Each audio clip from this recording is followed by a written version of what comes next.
bien, et puis je vais te passer la parole à Luc Luponnet. Donc nous on s'est connus aussi sur des questions de climat, et de climat organisationnel, où j'ai eu l'honneur et l'avantage de préfacer l'édition de l'un de ses ouvrages sur le climat, et on a effectivement bossé pas mal là-dessus, avec, je dirais que c'est une préconisation, c'est effectivement assez... Alors, merci Anne-Marie. Ça c'est fort.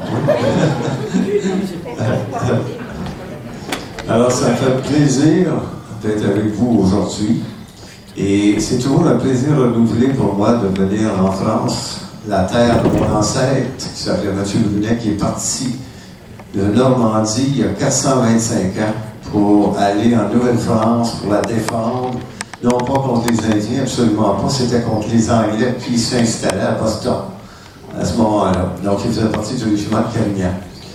Alors donc, ça fait plusieurs années que je travaille sur la notion de leadership. Ça va, vous m'entendez bien? Oui. La notion de leadership et la notion de climat. Et évidemment, la santé psychologique. Donc, j'ai un laboratoire dans lequel on travaille depuis de nombreuses années sur la santé psychologique. Et où on a identifié deux pôles importants, qui sont, pour être en santé, en bonne santé, le bien-être au travail, qui correspond à deux stress que Anne Sellier, qui d'ailleurs m'a enseigné, qui est à l'Université de Montréal. Vous connaissez Anne Sellier, c'est le découvreur du stress. Alors, avec le stress, qui est bien-être, et la détresse, qui est le stress négatif qu'on connaît généralement. Alors, donc, on a regardé ce qui se passait, effectivement, qu'est-ce qui pouvait influencer la santé psychologique au travail. On a sorti deux facteurs qui pondéraient très fort, le climat et le leadership. Alors, dans le leadership, au début, on s'est posé la question, est-ce qu'il existe un style de leadership idéal? Ce que tout le monde essaie de voir, si vous faites une petite recherche sur Google, vous allez trouver 100 000, plus de 100 000 articles portant sur le leadership et tous les modèles, modèle transformationnel, transactionnel, etc. Donc, et à ce moment-là, on s'est dit, ben là, ça n'a pas beaucoup de bon sens. On devrait plutôt regarder qu'est-ce qui peut causer, qu'est-ce que c'est que mauvais leadership. Alors, ça nous amène donc au leadership toxique, ou ce qu'on appelle le leadership destructeur. Oui. Donc, le leadership destructeur, donc le leadership toxique, c'est la même chose. Ça réfère à des comportements volontaires de la part du gestionnaire visant à porter préjudice, à faire du mal, à nuire et à affecter émotionnellement les cadres hiérarchiques aussi qui sont au-dessus de lui ou de elle, et aussi les employés. Donc, un leader négatif va souvent avoir aussi un effet sur ses supérieurs à lui ou à elle, et évidemment sur ses employés. Donc, capacité de transgresser les normes, les intérêts légitimes de l'organisation. Alors, le leader, comme on va voir tout à l'heure, le narcissique a tendance à enlever, à voler le succès de ses subordonnés, puis les mettre à son nom. Alors, adopter à leur tour aussi un style de leadership recourant des méthodes, des comportements nuisibles, injustifiés afin d'influencer négativement les membres de l'organisation qui les entourent, tous les types d'employés qui peuvent tourner autour d'un leader. Alors, on a identifié 4 styles de leadership.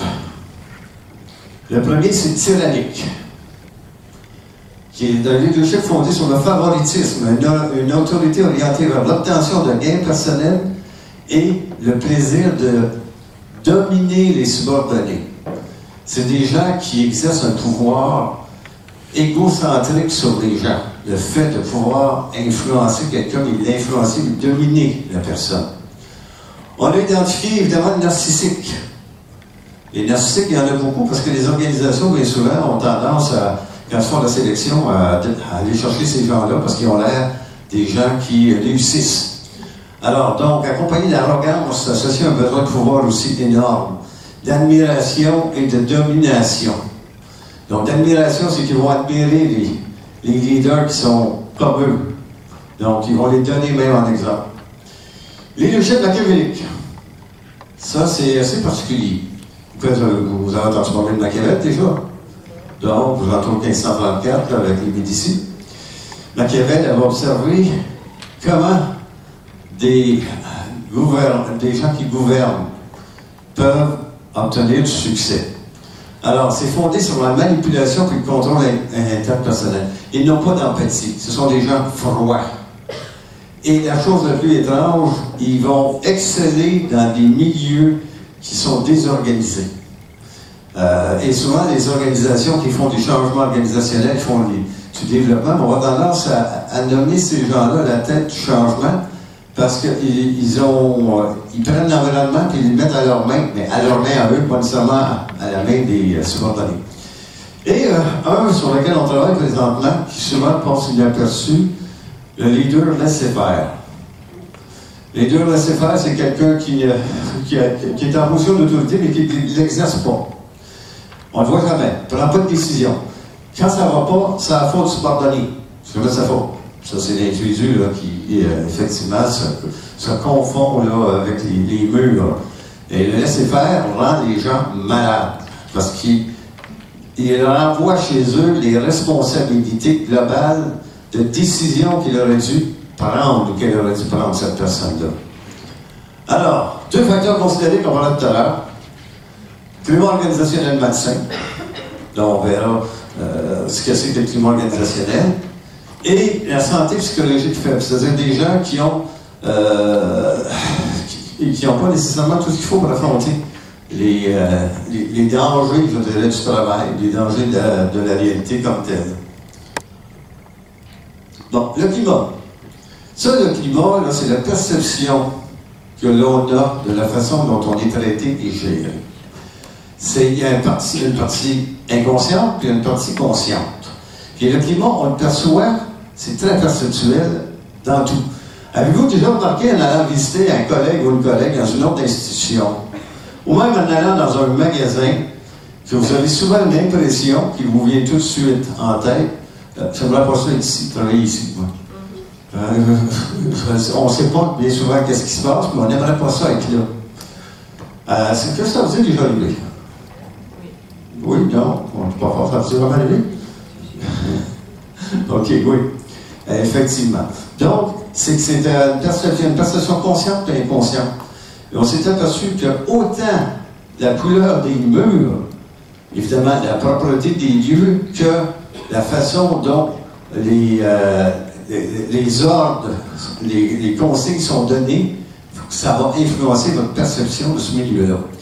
Et le climat organisationnel dans une organisation, ça se détériore rapidement et ça se reconstruit lentement. Vous savez, c'est toute la notion qu'on retrouve là-dedans, c'est la confiance. Confiance dans l'autre, confiance dans l'organisation. Puis la confiance comme une allumette. Ça allume une fois. Alors regardez autour de vous si vous avez eu des amis avec lesquels vous avez perdu confiance en eux. Ça prend du temps pour que ça revienne, mais soit ça revient jamais. Alors, on a observé 6 styles de climat organisationnel. Les 3 premiers, c'est les plus mauvais. Nuisance, malveillance, nuisance, rigidité. Ce sont des climats dans lesquels on sent qu'il n'y a pas de justice dans le milieu. On sent que on n'est pas bien traité. On rit de nous, on nous juge mal. Et on a les 3 meilleurs climats qui vont vers la bienveillance, que c'est le paradis, tant mieux, si vous arrivez à ça. Il y a seulement à peu près 3-4% des organisations, que ce soit privées, publiques, hospitalières ou autres, qui ont un climat aussi élevé que ça. Alors, climat de souplesse, on sent que c'est assez souple, c'est pas trop rigide au niveau des prises de décision. Le soutien, on est soutenu dans ce qu'on fait. Et la bienveillance, qui est un trait qui fait partie de l'éthique qu'on va voir tout à l'heure chez les leaders. La bienveillance, on sent qu'on nous veut du bien dans le milieu de travail. Les climats, les mauvais climats qu'on va appeler climats de méfiance, ont aussi des pathologies comme les humains. Les organisations, ce sont des regroupements d'humains. On peut observer les mêmes dysfonctionnements que chez les humains. Il y a des climats organisationnels dépressifs. Ça, c'est très visible. Vous allez dans une organisation, puis vous avez l'impression que tout le monde pleure, tout le monde est déprimé. Ils sont toujours négatifs, les gens. Dramatique. Les organisations dramatiques, c'est des organisations dans lesquelles tout est monté en épingle. La moindre petite erreur. Vous savez que si vous faites une petite erreur, ça va être la fin du monde. Compulsif. Les compulsifs, on fait toujours la même chose. Alors, vous savez, le compulsif, là, Et quand vous entrez dans ces organisations-là, vous savez comment on va vous fêter votre retraite dans 35-40 ans. C'est toujours la même chose, les gens sont habillés de la même façon, ils parlent de la même façon, ils utilisent quasiment un langage qui est propre à l'organisation. C'est très particulier. Les paranoïaques, c'est des organisations où tout le monde surveille tout le monde. On a l'impression qu'on est surveillé dans tout ce qu'on fait, qu'on a quelqu'un qui va aller nous dénoncer par la direction. Bref, c'est un élément climat paranoïaque. Et climat schizoïde. Climat schizoïde, c'est une organisation dans laquelle la direction est complètement coupée des employés. Et puis, eux, ils savent ce qui est bon pour eux. Puis ils font ce qu'ils pensent qui est bon, et c'est souvent le contraire. C'est beaucoup, comme je disais tout à l'heure, c'est beaucoup plus de perception, de la façon dont on est traité, que la réalité elle-même qui nous touche. Tandis que dans les climats de confiance, on va trouver d'éthique. Il y a deux grandes catégories d'éthique qu'on devrait trouver, c'est les gestionnaires. C'est la sollicitude face à ceux dont on a la responsabilité et la justice, les traiter, bien les traiter, bien discuter avec eux, discuter honnêtement avec eux. Bref, je passe rapidement là-dessus, mais ça meurt dans ce type de climat-là. Puis on a la créativité. On a observé que quand le climat est bon, on peut voir apparaître beaucoup de créativité chez les gens. Quand il est mauvais, les gens font du picolage. Bien souvent, ils attendent qu'on vienne nous dire quoi faire parce qu'on ne sait pas ce qu'on va faire. Okay? Alors, la santé psychologique, ça s'appréhende non seulement par l'absence d'états négatifs, détresse, mais aussi par la présence d'états positifs. Vous avez tous déjà remarqué des gens lourdement handicapés qui sont heureux. Vous avez déjà remarqué ça? Ils sont heureux. Puis, on se dit, mais qu'est-ce qui se passe? Ils sont heureux dans leur état, ils ont adopté leur état, puis ils sont heureux de la vie. Alors, donc, c'est pas juste l'absence d'état négatif, mais aussi la présence d'états positifs. Alors, voici les deux grands pôles. La santé psychologique. Alors, c'est pas seulement le stress. La dernière année que Anne Sellier découvrait du stress enseigné, il se plaignait déjà de la manière dont sa théorie était mal comprise d'une certaine façon. Il disait, on a retenu que l'aspect négatif du stress, mais pas l'aspect positif. Il disait, on a tous besoin d'un peu de stress. Vous avez du stress dans ce que vous faites. Mais à partir du moment où vous retirez un bien-être, vous continuez à faire l'emploi. Alors, dans le bien-être, on retrouve la sérénité par rapport à l'anxiété. On va trouver l'implication par rapport au désengagement. Et on va trouver l'harmonie ou l'irritabilité. Dans la détresse, on a l'irritabilité et l'agressivité. Vous avez déjà remarqué quelqu'un qui commence à en avoir assez, qui ne peut plus supporter la pression. Cette personne-là devient bien souvent irritable. Vous allez lui dire, je pense qu'elle a besoin d'aide et elle va vous envoyer paître. Donc, l'irritabilité se trouve là-dedans. L'anxiété, dépression, ça c'est typique. Donc, des états de détresse. Et le désengagement, la personne se coupe de son organisation. Dans les recherches qu'on a faites, dont je vais vous présenter les résultats tout à l'heure, on a évalué la santé psychologique de 907 infirmières, donc dans les hôpitaux québécois. Et on a observé des infirmières qui avaient un bien-être élevé, d'un niveau de détresse faible. On en a observé qui avaient un niveau de bien-être faible, mais un niveau de détresse élevé. Ça, c'est des gens qui ont une étiquette de burn-out. On a trouvé des gens qui n'avaient aucun bien-être, aucune détresse. Là, on se demande, mais qu'est-ce qu'ils font là, ces gens-là? C'est le bon vieux concept d'aliénation au travail qui revient maintenant. Ces gens-là font du temps. Ils sont désengagés par rapport à leur profession, par rapport à leur organisation. Ils trouvent absolument rien d'intéressant ce qu'ils font, mais ils sont comme un prisonnier qui attend, si vous voulez, la fin de sa sentence. Eux, ils attendent la possibilité de prendre leur retraite. Puis c'est comme ça qu'ils comptent le nombre de jours qui restent pour prendre leur retraite. Alors, oui, dans celui-là ici. Dans la recherche qu'on a faite auprès de 907 infirmières, on a observé 3 profils de santé psychologique. Donc, un profil où le bien-être total est élevé puis la détresse est faible. Un profil où le bien-être est élevé, la détresse est un peu plus élevée. Puis un 3e profil où les deux s'en vont, si vous voulez, c'est très dangereux. Le 3e profil, c'est un profil qui va amener graduellement à une mise hors de combat de la personne à son travail. Oui. Okay. Alors, aussi les données qu'on a observées auprès de nos infirmières, ici infirmiers.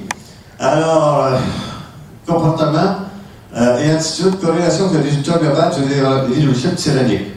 On a regardé avec eux, pour les infirmières qui avaient répondu, parce qu'on pourrait regarder avec la santé, avec le climat tout à l'heure, ceux qui perçoivent que leur supérieur, leur infirmière chef ou autre, est toxique, est tyrannique, est-ce qu'ils ont des façons d'appréhender la réalité qui est positive ou négative? Ainsi, rendement au travail, corrélation avec le résultat global du leadership tyrannique, vous allez dire la corrélation est pas forte, mais elle est négative. C'est-à-dire qu'ils vont avoir tendance à diminuer la quantité d'énergie qu'ils mettent au travail. Mobilisation, être mobilisé, c'est être motivé. Moins 0,07. Ça agit sur la motivation, pas énormément, mais ça agit. Bien-être psychologique, 0,30. Donc, ça agit beaucoup, moins 0,30. Bien-être psychologique. Détresse psychologique, 0,33. Moins 33, pardon. Ça agit aussi. Intention de quitter le climat de travail, 42%. Donc, le leadership tyrannique aussi affecte le climat. L'intention de quitter l'hôpital, 33.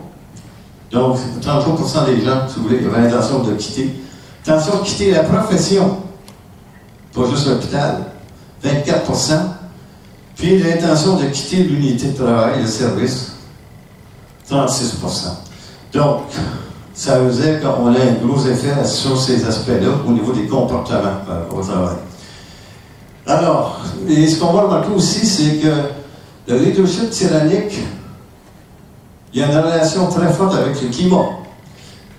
Moins vous percevez bien, vous, votre supérieur, plus vous risquez d'avoir des comportements qui vont être négatifs. Plus vous avez des comportements qui vont être négatifs, bien souvent, ce type d'individu-là ou de personne va augmenter la pression sur vous, puis là, on entre dans un cercle vicieux, puis on tombe dans un climat qui se dégrade très rapidement. Plus spécifiquement, le leadership tyrannique réduit le rendement de travail des infirmières. Il réduit les comportements de mobilisation de performance, c'est-à-dire l'investissement additionnel que l'employé va faire au-delà de ses responsabilités. Donc, collaborer avec ses collègues. Avec dans un leadership destructeur, on ne collabore pas beaucoup avec ses collègues. Proposer des solutions constructives dans une perspective d'amélioration, avoir un souci constant du bien-être de l'organisation. Réduire le bien-être psychologique, on l'a vu tantôt, augmente la détresse psychologique, a une incidence négative sur le climat de travail. Alors, leadership toxique, ça favorise l'intention de quitter. Beaucoup de gens vont quitter l'organisation, l'hôpital, face à un leadership toxique. Et il y a des gens qui sont aussi très vulnérables qui vont tomber vraiment malades. Et parce que le leadership toxique, il y a l'individu ou la personne a tendance à faire du harcèlement. Très fort là-dedans, sont des spécialistes du harcèlement. Puis le harcèlement psychologique, surtout parce que ça ne laisse pas de traces. Hein. La torture psychologique ne laisse pas de traces. Torture physique, oui. Alors donc, ils vont avoir tendance à faire ça. C'est associé négativement au leadership authentique.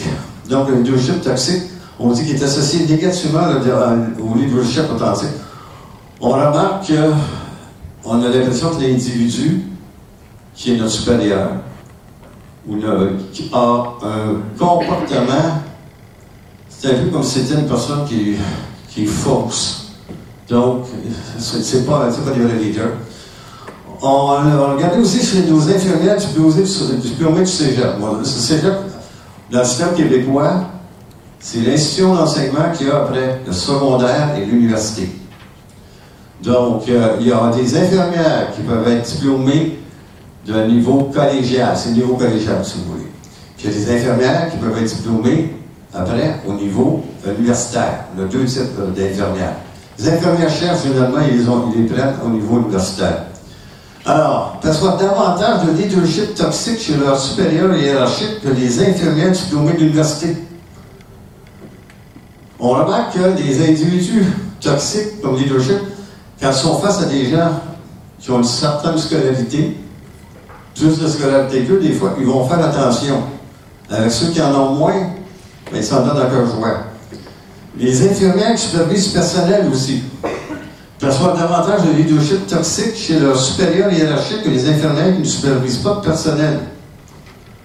Donc, en d'autres mots, ça veut dire que les infirmières qui supervisent le personnel vont sentir une pression qui vient de leur leader à eux, bien souvent, de se comporter comme ce supérieur-là, ou donc, après le personnel. Leadership destructif prend naissance auprès de la personnalité du gestionnaire. On a retrouvé des traits de personnalité qui sont typiques des leaders hommes ou femmes destructifs ou toxiques. Donc, les gens qui n'ont pas d'amabilité, qui sont névropathes, qui ont de la difficulté à s'adapter aussi à l'attention.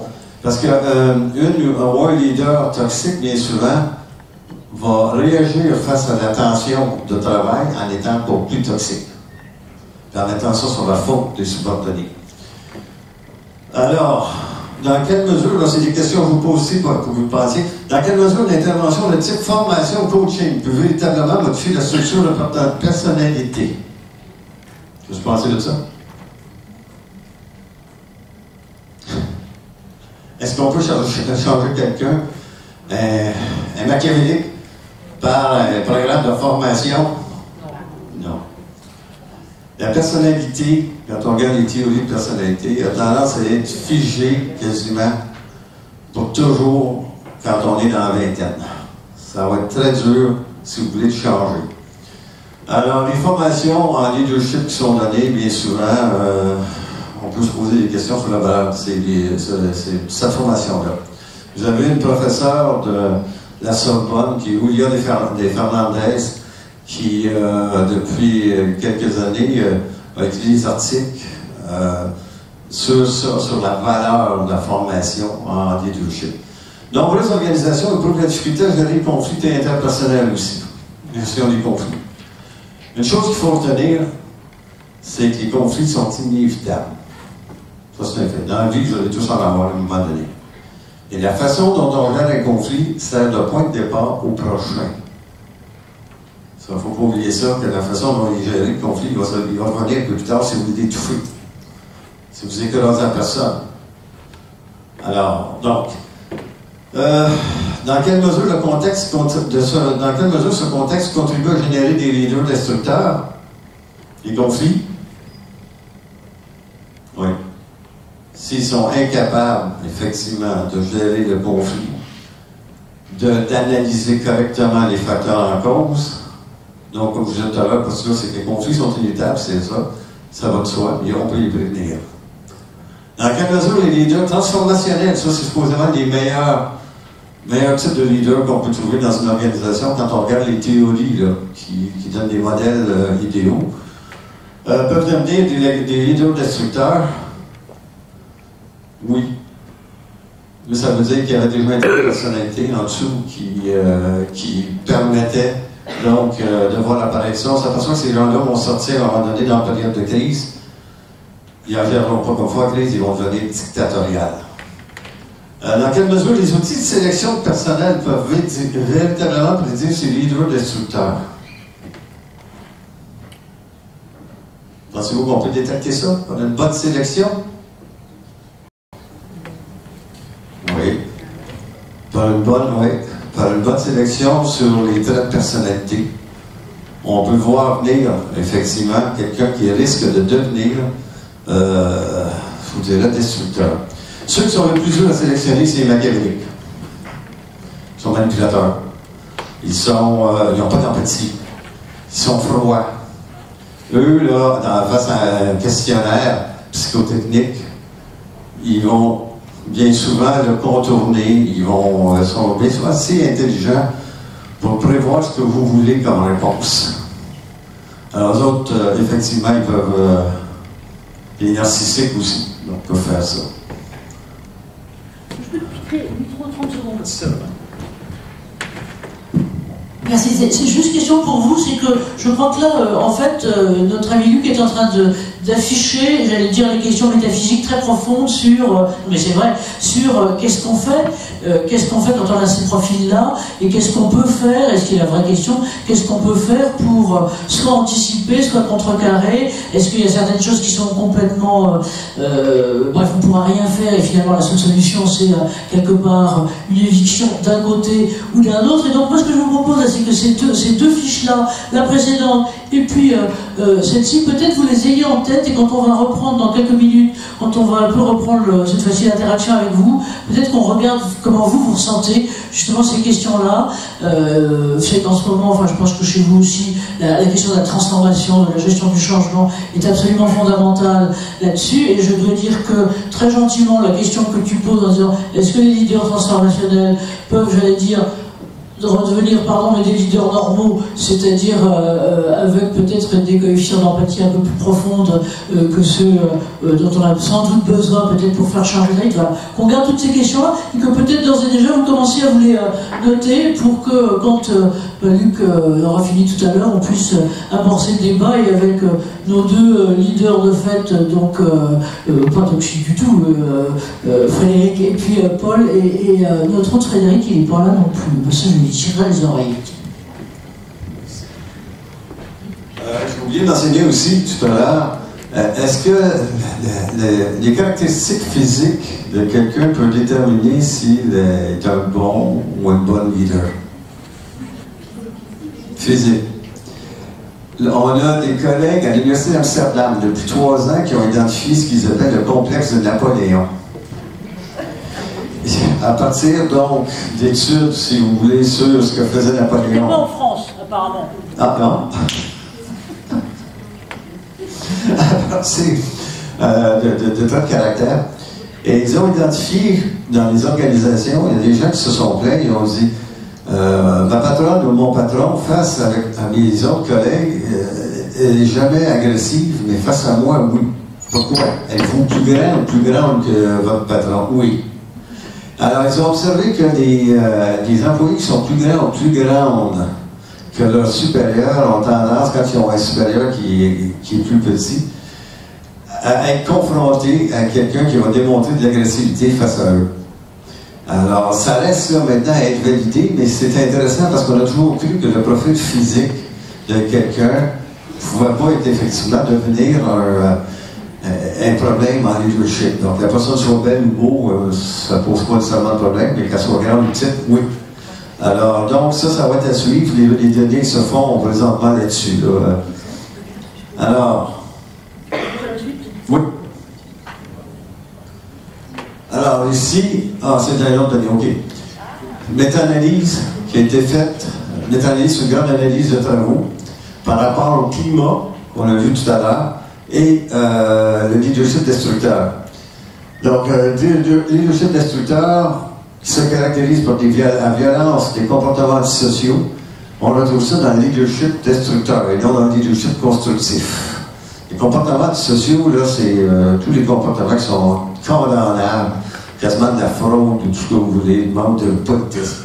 Marge de confiance à l'égard du superviseur, plus 0,57, plus 0,71. Donc, c'est sûr que le leadership constructif il attire plus la confiance. La satisfaction au travail, c'est la même chose, c'est le leadership constructif. Les motivations au travail, le leadership destructeur affecte négativement. Donc, le travail.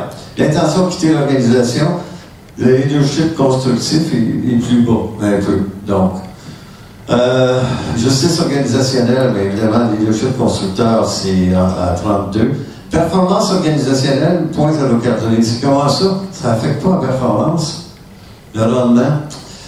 c'est que vous pouvez avoir un leader, un ou une leader destructrice, mais continuez à bien faire votre travail quand même. Donc, en général, performance organisationnelle, engagement organisationnel, moins point 21. Alors, leadership destructeur fait que les gens ne s'engagent pas bien dans l'organisation, tandis que ça va être plus du côté constructif. L'image de soi, l'estime de soi, le leadership destructeur affecte votre image. On a fait des études chez des gens qui sont tombés malades suite au comportement d'un leader ou d'une leader destructeur. Et on remarque que ces gens-là se sentent coupables de ce qui leur est arrivé. Ils se disent, ouais, sûrement j'ai fait quelque chose, c'est pas vrai, là, pourquoi me faire ça? Alors, ils ont tendance à se sentir coupables, à rejeter sur eux les résultats des problèmes psychologiques qui les affectent. Et puis, un point qu'on a remarqué aussi, c'est que ces gens-là sont démolis. On ne sait pas ce qu'ils étaient avant, bien souvent. Ils n'étaient sûrement pas comme ils sont là, maintenant. Stress au travail, bien évidemment, le destructeur augmente le stress. Bien-être au travail, moins 0.35, non. Tandis que le constructif, oui. Puis rendement individuel, ben, moins 0.20. Tandis que c'est 0.22 au niveau du constructif.